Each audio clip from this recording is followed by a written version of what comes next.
the unfortunate and enduring problem of racial discrimination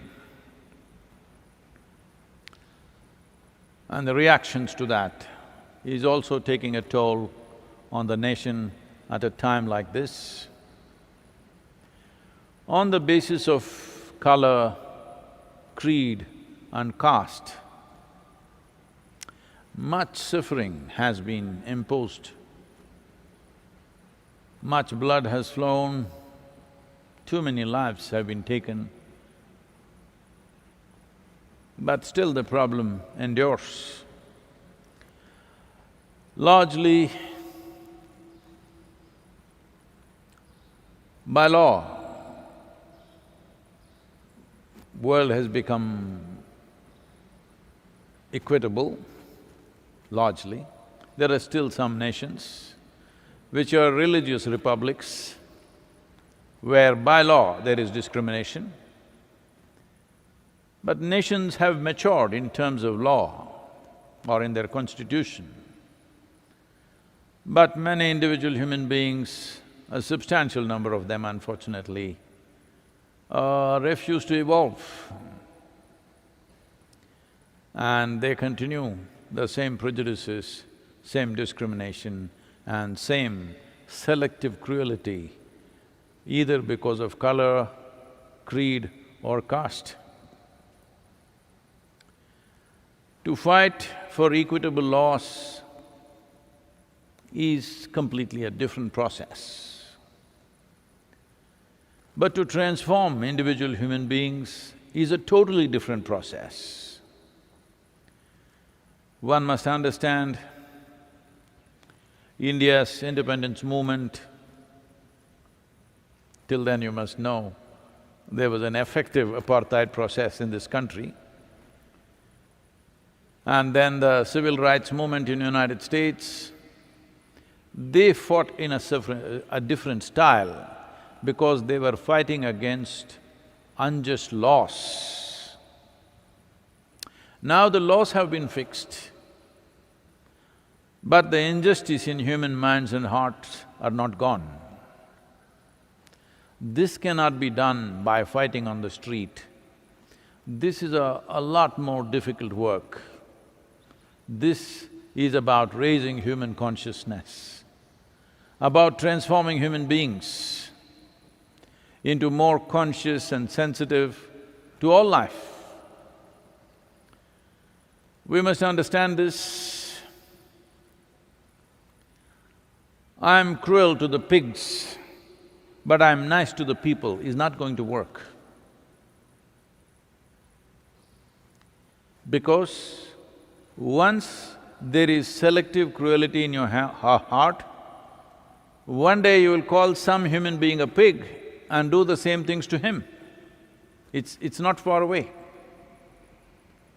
So this is very important that human consciousness has to evolve, human consciousness has to be risen, and there must be sensitivity to all life. Well, I chose the example of pigs because just now videos have been circulating everywhere because the meat market in America is down. In some farm, which is piggery industry, because it cannot be sold, but how long to just keep on feeding them? So they decided to kill a few hundred or thousand pigs, it looked like hundreds of pigs. They decided to steam them to death. 140 degrees steam coming out and the pigs are screaming away.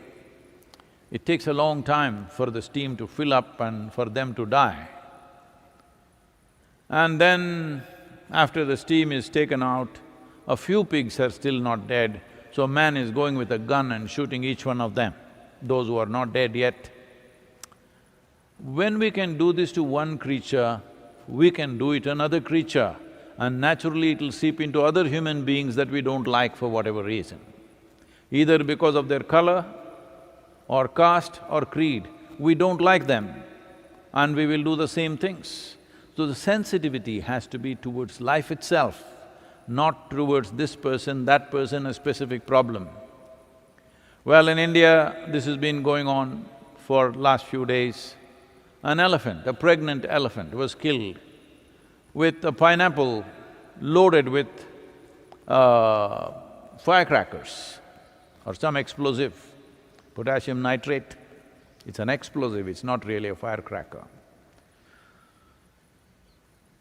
Well, this was not aimed for the elephant. Now it happened to the elephant. The whole country's conscience is hurt and there's a whole, social media movement happening against it. But we must understand this was aimed towards the wild boar. Because certain communities have extreme aversion to the pigs, they don't want these pigs to enter their properties, their lands, around their homes. So they put these things and unfortunately, this elephant picked it up and put it in its mouth and it exploded. And the elephant suffered for almost, I think about 2 weeks before it died. With a bleeding mouth, it starved itself to death. It came and stood in a small pond to cool its mouth in water and it died there standing. So seeing that everybody is moved, this is our problem, that we are moved by one cruelty, we are not moved by another. So if it happens to me, it is cruelty, if it happens to you, it's not cruelty, it's the same thing. So if it happens to this creature, it is not cruel. If it happens to what I like, then it's a problem. So that is all racism is, that is all religious bigotry is, that is what casteism is.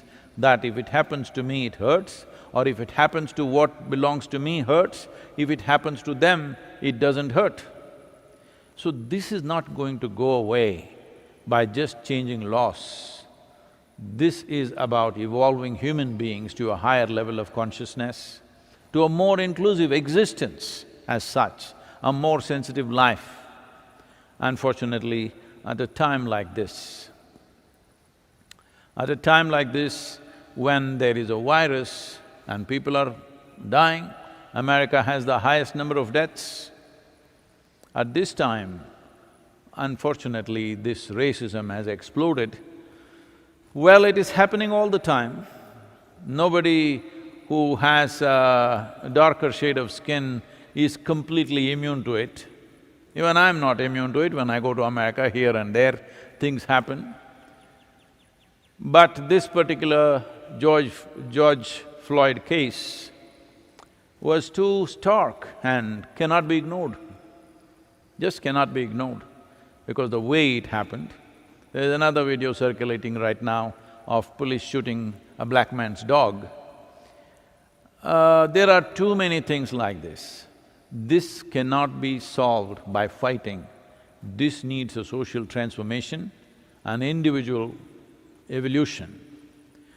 In terms of social transformation, I know many people will become angry with me if I say this, but one thing that must immediately happen in the next 3 to 5 years is, with a certain scheme from the government or whatever, in every precinct there must be a certain number of African-American, Hispanic policemen. This could level this to some extent. I'm not saying this will remove the problem. At least they could also do better law enforcement because they understand the communities, they have more access to those communities, they need not do policing all the time, they can do negotiations and handle crime also a little better. Because all crime is not murder, all crime is not bank robbery or something like this. There are many crimes which are committed by children, youth, women, for various compulsions. Those things can be easily handled if there is somebody who can talk to them, not somebody who just always has a hand on his gun.